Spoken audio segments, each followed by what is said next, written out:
오늘도 7월의 첫 번째 주일 주님 앞에 나왔습니다. 하나님, 우리가 눈을 들어 산을 보았을 때, 이 세상을 바라보았을 때 나의 문제와 환난과 큰 여러 가지 시련들을 바라보았을 때 그 해답이 어디에 있습니까? 이 세상 속에 있지 않음을 우리가 믿음으로 고백합니다.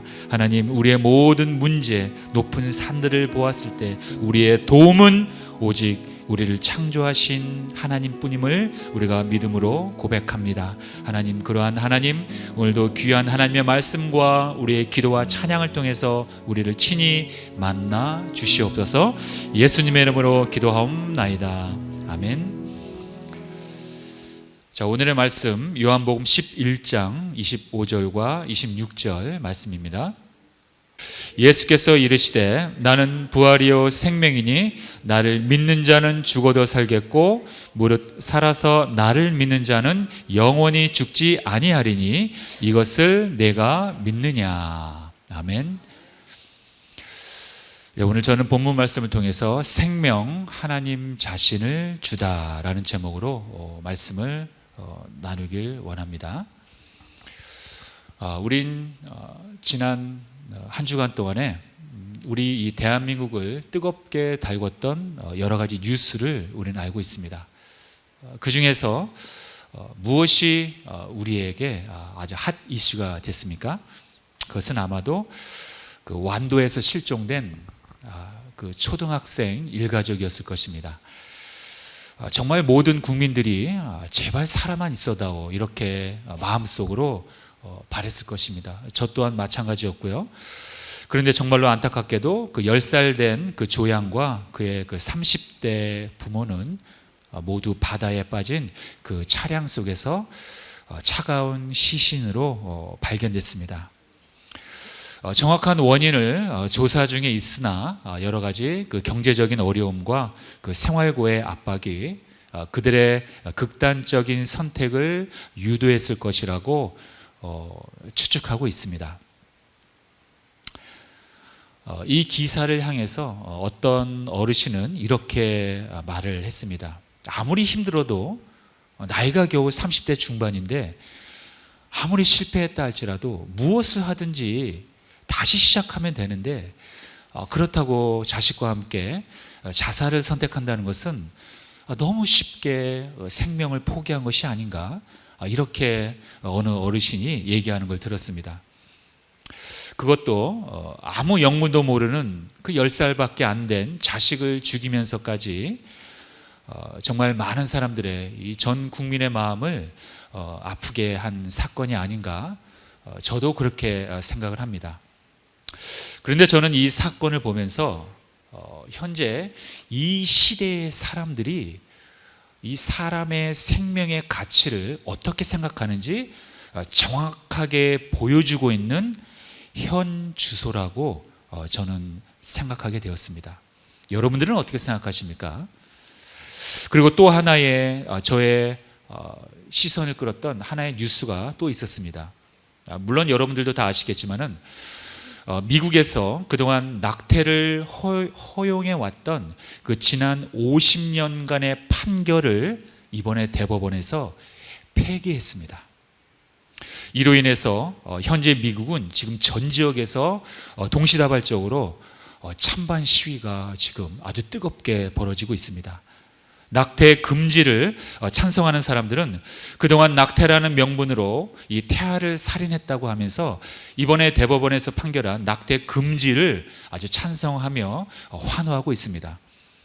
그런데 낙태 금지법을 반대하는 사람들은 낙태를 선택하는 것은 우리 여성들의 자유다, My body, my choice, 내 몸은 내가 결정한다라는 구호를 외치면서 낙태를 다시 허용할 것을 주장하며 이 대법원의 판결을 반대하는 시위를 지금 미국 전역에서 하고 있다는 것입니다. My body, my choice, 내 몸은 내가 결정한다는 거예요. 내 몸은 내 거라는 것입니다. 여러분들은 어떻게 생각하십니까? 우리는 지금 이 생명을 하찮게 여기는, 즉 생명을 경시하는 시대에 지금 살고 있다는 거예요. 얼마나 많은 사람들이 태아를 죽였기에 오죽하면 미국에서 낙태 금지법을 만들었을까요? 사람의 생명을 자기 스스로가 결정한다는 그런 논리입니다. 특히 우리 사람들은 자기 자식들을 자기의 소유물로 생각하기 때문에 이 태아는 물론이고 특별히 이 어린 자녀의 생명은 내 마음대로, 부모 마음대로 결정해도 된다는 생각을 많은 부모들이 갖고 있다는 거예요. 하다못해 우리 이 사람들이 이 자기의 생명도 이렇게 자기 마음대로 결정을 하는데, 이 사람이 지금 이 다루고 있는, 기르고 있는 이 반려동물들은 여러분들 오죽하겠습니까? 지금이 벌써 이제 7월인데요. 이 7, 8월만 되면은 여름 휴가를 이용해서 여름 휴가지에 놀러 가서 자기가 기르던 이 반려견을 많은 사람들이 버린다고 합니다. 2018년 집계로 볼 때 이 7, 8월 이 휴가철에 버리는 이 반려견이 약 7,600여 마리나 된다고 합니다. 이 대한민국에서. 그리고 1년 동안, 모든 1년 동안 통틀어서 이 버려지는 이 반려동물이 지난 2020년 집계로 보았을 때 무려 13만 마리라고 합니다. 이 반려동물을 수거하는 이 동물 이 보호단체에서는 그 중에서 약 20%는 안락사로 이제 처리를 한다고 합니다. 자기가 이쁘다고 기를 때는 언제고, 돈이 들어간다는 이유로 또는 이 실증이 난다는 이유로 몰래 버린다는 거예요. 근데 아주 더 잔인한 게 있습니다. 이 사람들이요, 이 반려동물을 버릴 때 참 이 잔인한 게요, 한밤중에 이 고속도로 한가운데다 버린다는 거예요. 참 이 얼마나 잔인합니까? 저는 이 경부고속도로로 출퇴근을 하기 때문에요, 참 이 모습을 목격을 했다는 겁니다. 얼마나 잔인한지 몰라요. 반려동물을 고속도로 이 한가운데 가면서, 새벽에는 차가 많이 없잖아요. 이 속도를 늦추면서 그냥 이 동물을 버리는 거예요. 이 동물은 깜짝 놀라니까 막 도망가는 거 아닙니까? 그 차가 다니는 고속도로 한가운데서. 그럼 그 반려동물이 어떻게 될까요? 그거 뻔한 거 아닙니까? 참 이게 우리 사람들의 자화상이라는 거예요. 그런데 이 성경을 볼 때도 어느 한 시대가 악하고 이 음란에 빠졌을 때 나타나는 사람들의 첫 번째 현상이 있습니다. 그 시대가 악하고 음란에 빠졌을 때 나타나는 첫 번째 현상은 생명을 함부로 한다는 거예요. 사람이건 동물이건 생명을 경시한다는 것입니다. 바로 이러한 현상이 나타났다는 것은 그 시대가 악에 빠져 있고 사람들이 음란에 빠져 있을 때 나타나는 첫 번째 현상이라는 것입니다. 우리가 구약시대의 그 사사기서를 읽어보면 너무나 잘 알 수 있는 현상들 아닙니까? 사람들을 인신제사에 쓰이기도 하고 너무나 많은 그런 악한 행동을 버리지 않았습니까? 그런데 바로 지금 이 시대가 바로 그렇다는 것입니다. 동성애는 말할 것도 없고요, 바로 사람의 생명을 경시한다는 것입니다. 우리는 누구나 자신의 생명을 소유하고 있습니다. 그런데 문제는 사람들이 자신의 이 생명의 주인은 당연히 내 것이라고 생각하고 있어요. 내 생명이니까 당연히 내 것이죠. 그러니까 당연히 내 마음대로 할 수 있는 거 아닙니까? 이렇게 생각하고 있어요. 내 생명이 내 것이라고 생각하고 있기 때문에 내가 지배하고 있는 사람의 생명도 내 마음대로 할 수 있다고 생각합니다. 그래서 내 아랫사람들, 내가 지배하고 있는 사람들의 생명, 그 사람의 건강, 그것도 내가 계급이 높기 때문에 내가 좌우지할 수 있다고 생각한다는 거예요. 그래서 일부 고위 공무원들이 이 성폭행 사건의 주범이 되는 현상이 바로 그런 이유 때문입니다. 계급에 따라서 내 아랫사람의 몸과 생명은 내 마음대로 해도 된다는 그런 의식이 물론 일부지만 자리 잡고 있다는 거예요. 이렇게 사람들은 자신의 생명, 자신의 몸, 주인은 당연히 내 것이라고 생각하고 있다는 것입니다. 대부분의 사람들이 그렇게 생각하고 있다는 거예요. 그래서 사람들은 my body, my choice, 바로 내 몸은 내가 결정한다라는 이런 구호를 외치면서 살아가고 있다는 것입니다. 여러분, 저 구호 my body, my choice, 내 몸은 내가 결정한다는 말이 얼뜻 그럴듯하게 보이지만 그 속에는 무서운 함정이 있습니다. 바로 내 인생은 내가 결정한다는 거예요. 내 인생은 내가 결정한다는 말이 뭐가 나쁜 겁니까, 목사님? 얼핏 보면 뭐 괜찮은 멋있는 말 같죠. 그러나 그 속에 또 무서운 함정이 있습니다. 바로 내 인생에서 하나님은 빠지라는 거예요. 참 무서운 것입니다. 하나님은 간섭하지 말라는 것입니다. 참 아쉽게도 미국의 바이든 대통령 역시 이번에 대법원의 낙태 금지 판결을 맹비난하고 있습니다. 여성의 자유를 침해한다는 거예요. 여성의 몸은 여성 그 자신의 것인데 왜 법이 여성의 몸을 지배하느냐는 것입니다. My body, my choice, 그 안에는 바로 무서운 함정이 있다는 것입니다. 여러분들도 여러분들의 생명이 여러분들 스스로 것이라고 여러분 생각하십니까? 만약에 우리의 생명의 주인이 우리 것이라면, 우리의 생명, 우리의 건강, 바로 이러한 것들의 주인이 나라면, 만약 그렇다면, 그게 맞는 말이라면 여러분들의 몸과 생명이 여러분들의 뜻대로 되어야 정상입니다. 주인이 원하는 대로 되어야만 되는 거 아닙니까? 우리 스스로가 내 생명의 주인이라면 내 생명과 건강이 내 뜻대로 되어야 하는 거 아닙니까, 여러분? 그런데 그게 실제로 그렇게 됩니까? 내가 내 건강을 마음대로 할 수 있다면 누가 병들고 누가 늙고 누가 죽겠습니까? 다 병에 안 걸리고 다 오래 살고 다 죽지 않을 거 아닙니까? 내 몸의 건강 그리고 내 생명이 내 마음대로 안 되니까 내가 늙고 병들고 죽는 거 아닙니까? 여러분, 내 생명의 주인은 내게 아니라는 거예요. 우리 어르신들이 하는 말 중에 태어나는 것은 순서가 있다 해도 죽는 것에는 순서가 없다고 어르신들이 얘기합니다. 지혜입니다. 죽음의 시기는 우리가 마음대로 조종할 수 없다는 그러한 어른들의 지혜라는 것입니다. 결론은 우리의 건강, 우리의 생명은 내가 주인이 아니기 때문에 내 뜻대로 절대로 되지 않는다는 것입니다. 우리의 생명은 내가 주인이 아니라 누군가가 주관하고 있다는 거예요. 그렇다면 내 생명을 주관하는 그분은 여러분 누구일까요? 내 생명을 주관하는 분, 그분은 도대체 누구일까요? 분명히 그분은 누군지는 몰라도 우리에게 생명을 주신 분일 것입니다. 그렇다면 누가 우리에게 생명을 부여해 주었을까요? 뭐 우리의 부모님 아닙니까, 목사님? 이렇게 얘기할 수도 있어요. 그래, 좋습니다. 그렇다면 그 부모님의 생명은, 우리 부모님의 생명은 누가 주었습니까? 그거야 당연히 우리 할아버지 할머니겠죠. 그럼 그 할아버지 할머니의 생명은 여러분 누가 주었을까요? 그거야 증조 할머니 증조 할아버지 아니겠습니까?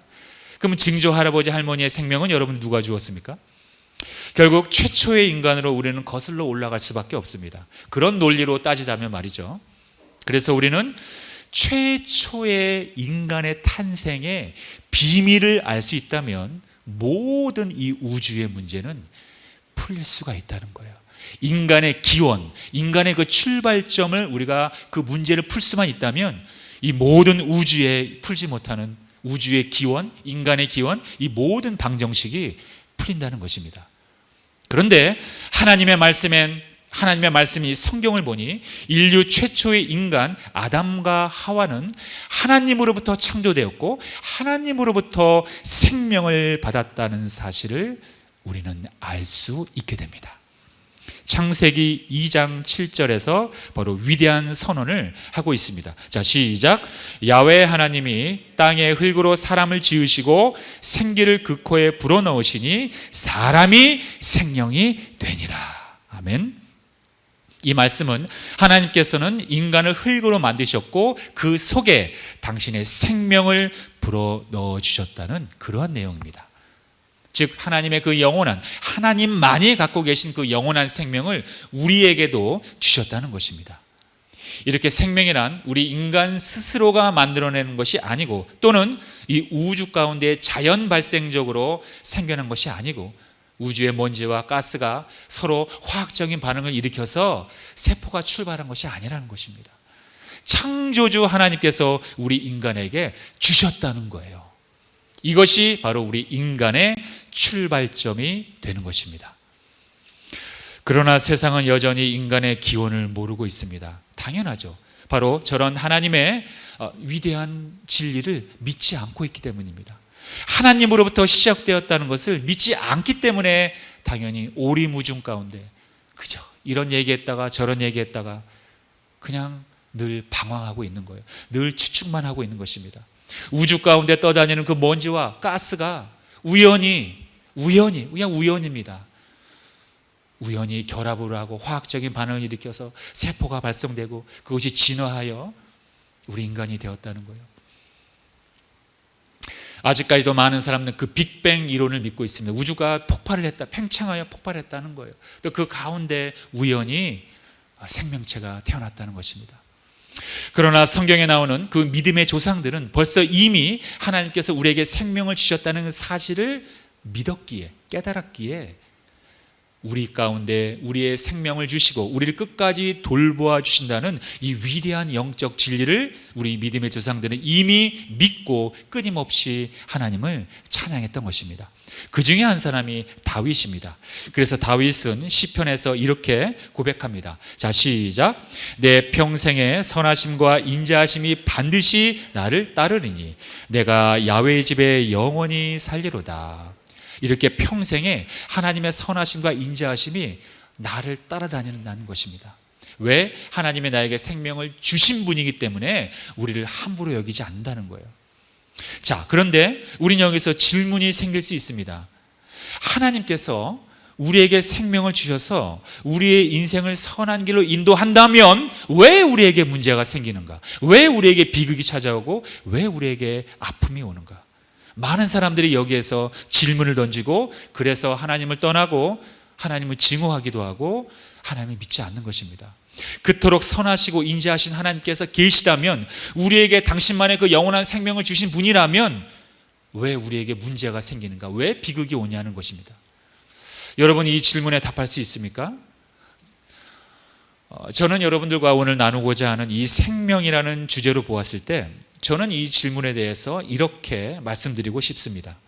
선하신 하나님께서 우리에게 생명을 주시고 우리를 돌보시고 우리를 인도하시지만 그럼에도 불구하고 우리에게 비극이 찾아오는 이유는 간단합니다.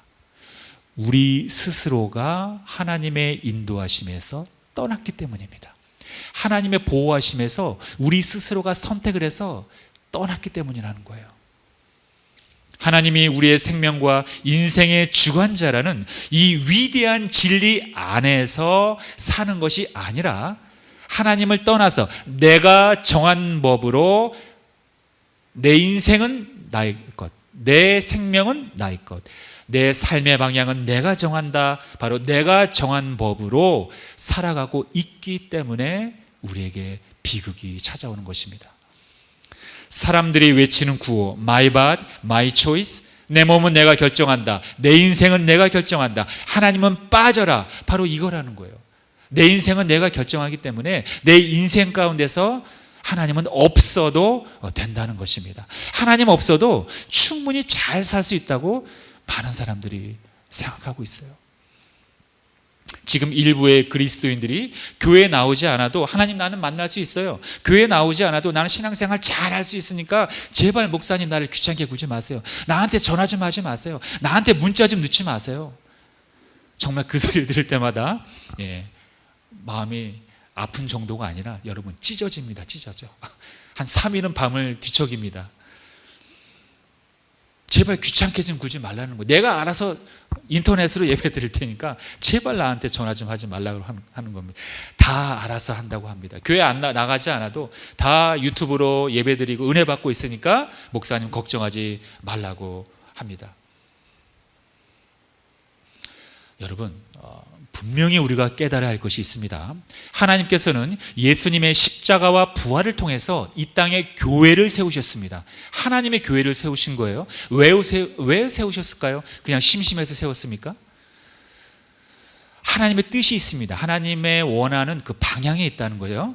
모든 사람들이 예수 그리스도의 십자가의 죽음과 부활을 믿고 그런 믿는 사람들이 공동체를 형성해서 함께 살아가기를 하나님은 계획하셨다는 거예요. 그것이 바로 교회라는 그런 공동체입니다.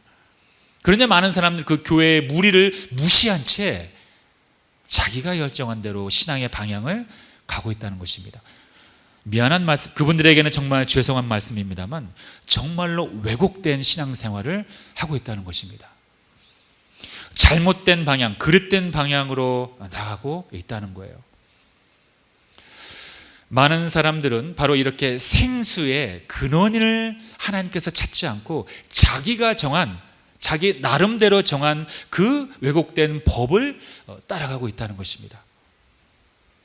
선지자 예레미야는 바로 이러한 하나님의 법을 떠난, 생수의 근원을 떠난 이스라엘 백성들에게 이렇게 경고하십니다. 예레미야서를 보니까 이렇게 경고하고 있습니다. 예레미야서 2장 13절을 보니까, 자, 함께 읽겠습니다. 시작.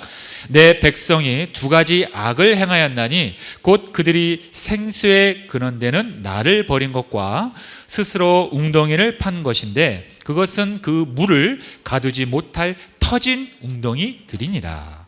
자, 이 말씀이 무슨 말씀이냐 하면요, 하나님이 그 이스라엘 백성들이 떠났기 때문에 경고하는 겁니다. 예레미야를 통해서 경고하는 것인데, 너희가 나를 버린 것은 생수의 근원을 버린 거라는 거예요. 이 사막 가운데 이 생수를 마셔야 하는데 물이 흘러나오는 그 근원을 너희들이 버린 것이다. 그리고 너희들은 너희들 나름대로 스스로 웅덩이를 팠는데 그 웅덩이는 물이 새어나가는 터진 웅덩이라는 거예요. 근데 그것도 모른 채 그냥 우물을 파서 나름 물이 나오니까 그 물을 먹고 있다는 것입니다. 그런데 사실 그 우물은, 그 웅덩이는 물이 새어나가는 터진 웅덩이인데 이 어리석은 백성들이 그걸 모르고 있다는 것입니다. 이 말씀은 지금 현재 하나님을 등지고 있는 세상의 모든 사람들을 향한 하나님의 강력한 경고라는 것입니다. 우리가 고통을 받는 이유는 바로 생명의 근원이 되시는 하나님을 떠났기 때문입니다.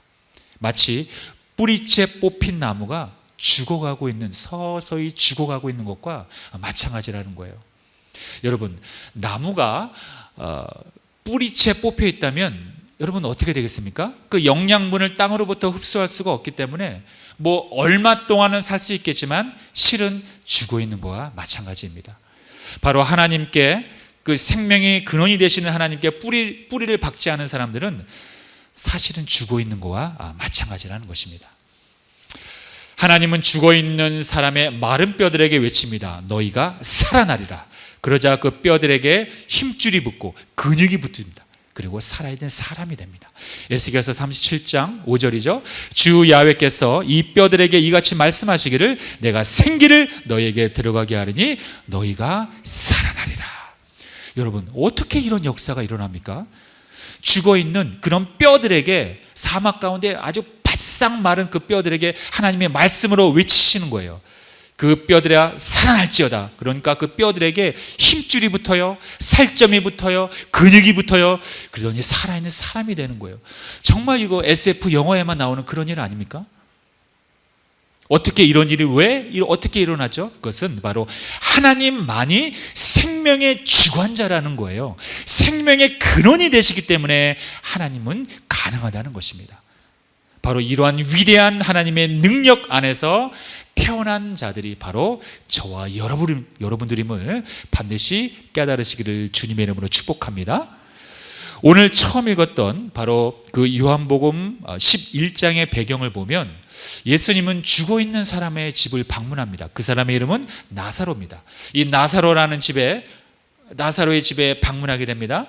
그런데 가보니까 이미 나사로가 죽어 있어요. 그래서 그의 누이 마르다가 주님께 말합니다. 너무 늦게 온 거 아닙니까 주님? 이미 우리 오라버니 나사로가 죽어 있어요. 그런데 주님은 마르다에게 이렇게 말씀하십니다. 네 오라비가 다시 살아나리라. 예수님께서는 마르다에게 네 오라비가 다시 살아날 거야 이렇게 말씀하시면서 이어서 오늘 처음에 읽었던 본문 말씀을 선포하십니다. 자, 우리 다시 한번 읽겠습니다. 자, 시작. 예수께서 이르시되 나는 부활이요 생명이니 나를 믿는 자는 죽어도 살겠고 무릇 살아서 나를 믿는 자는 영원히 죽지 아니하리니 이것을 내가 믿느냐. 여러분, 어떻게 죽은 사람 앞에서 이런 선포를 할 수 있단 말입니까? 주님의 이러한 선포는 그럼 무엇을 의미할까요? 여러분, 죽은 사람을 살리는 것은 하나님만 하실 수 있는 것인데 주님이 저렇게 말씀하셨다는 것은 주님이 곧 하나님과 동등하시다는 것을 선언하시는 것입니다. 바로 죽음의 권세를 부활로 이길 수 있는 생명의 주관자가 예수 그리스도, 바로 자신이라는 것을 스스로 선언하는 그런 예수님의 말씀이라는 거예요. 우리는 왜 사랑하는 사람들이 죽었을 때 오열하고 슬퍼하고 트라우마를 받고 충격을 받을까요? 당연히 너무 쉬운 질문이죠. 그 사랑하는 사람의 모든 것을 잃었기 때문 아닙니까? 그 사람의 생명은 그 사람의 전부입니다. 너무 당연한 얘기지만 생명이 있어야 그 사람의 그 사람이 존재하기 때문입니다. 이것도 너무나 당연한 얘기지만 살아있어야 그 사람이 존재하는 거 아닙니까? 즉 반대로 얘기하면 그 사람이 죽게 되면은 그 사람의 존재가 사라진다고 생각하는 거예요. 그 사람의 말, 행동, 그 사람의 향기, 그 사람의 채취, 그 사람이 남긴 모든 것이 사라지기 때문에 우리는 슬퍼하는 거 아닙니까? 마찬가지로 하나님의 생명은 하나님의 전부입니다. 즉 하나님의 본질이라는 거예요. 하나님의 생명은 하나님의 모든 것을 내포하고 있다는 것입니다. 그런데 이 우주 만물이 생겨나기 전 하나님은 생명으로서 스스로 존재하셨는데 인간을 창조하시면서 그 유일한 하나님만의 영원한 생명을 누구에게 줬다? 우리에게 줬다는 거예요. 즉 결론적으로 하나님의 전부를 우리에게 줬다는 거예요. 하나님의 일부, 하나님이 이만큼이라면 그 일부 요만큼 띄어서 그냥 남는 거, 찌꺼기, 짜투리 이런 걸 우리에게 준 게 아니라 하나님의 전부인 생명을 우리에게 주셨다는 거예요. 우리 사람의 본질은 원래 흙이었습니다. 그러나 그 흙 가운데 하나님의 전부였던 생명을 불어넣어 주신 거예요. 그래서 지금 저와 여러분들의 이 심장 속에는 하나님의 생명이 꿈틀거리며 심장의 맥박이 뛰고 있는 것입니다. 그러므로 우리를 살리고 죽이는 것, 더 나아가서는 우리 생사화복의 주관자는 누구라고요? 하나님이라는 겁니다. 이것이 오늘의 결론입니다. 그럼 우린 뭐냐? 우린 그저 청직이라는 거예요. 청직이라는 말을 요즘 많이 쓰진 않습니다만 관리자. 우리는 그저 하나님이 주신 이 생명, 조금 더 구체적으로 얘기하면 우리의 인생, 우리의 삶, 이거를 우리는 잘 관리해서 풍성하게 누리고 우리는 살아가는 것이 우리의 인생이라는 거예요. 성경은 이거를 조금 다르게 표현합니다만 사도 바울은 이것을 이렇게 표현합니다. 데살로니가전서 5장 23절에 자 함께 읽겠습니다. 시작. 평강의 하나님이 친히 너희를 온전히 거룩하게 하시고 또 너희의 온 영과 혼과 몸이 우리 주 예수 그리스도께서 강림하실 때 흠없게 보존되기를 원하노라. 여러분, 이것이 하나님의 오늘 저와 여러분들이 주시는 결론입니다. 하나님의 뜻입니다. 마지막 하나님의 뜻입니다. 우리의 생명은 우리의 것이 아니기 때문에 생명을 이루는 것들, 즉 영, 혼, 몸, 이러한 것들을 죄악 가운데 그냥 우리를 내동댕이 치는 것이 아니라 우리를 거룩하게 흠없이 주님 오시는 그날까지 잘 보존해야 한다는 거예요. 함부로 마치 내 것처럼 함부로 막 사용하고 우리가 내던지는 것이, 죄악 가운데 내던지는 것이 아니라 하나님이 주신 그 거룩과 함께 잘 보존해야 한다는 것입니다. 우리는 하나님을 품은 사람들이에요. 그 위대하신 거대한 하나님을 우리의 생명으로 품고 있는 아주 존귀한 존재라는 것입니다. 여러분, 하나님은 하나님의 가슴 가운데 보석을 품고 있어요. 그 보석이 누구입니까? 바로 저와 여러분들입니다. 바로 그 존귀한 존재가 바로 우리라는 사실을 꼭 기억하시길 바랍니다. 그래서 주님 다시 오시는 그 마지막 그날에 우리가 영과 혼과 몸을 잘 우리가 거룩하게 보존해서 주님을 맞이하시는, 그래서 우리가 천국의 한복판에서 함께 모여 하나님을 찬양하는 저와 여러분들 되시길 주님의 이름으로 축원합니다. 기도하겠습니다. 살아계신 하나님 아버지, 감사합니다.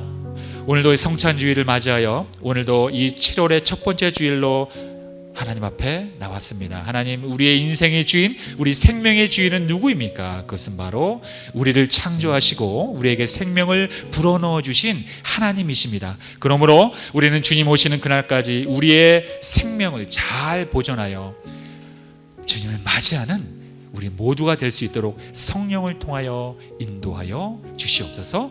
예수님의 이름으로 기도하옵나이다. 아멘. 우리가 다시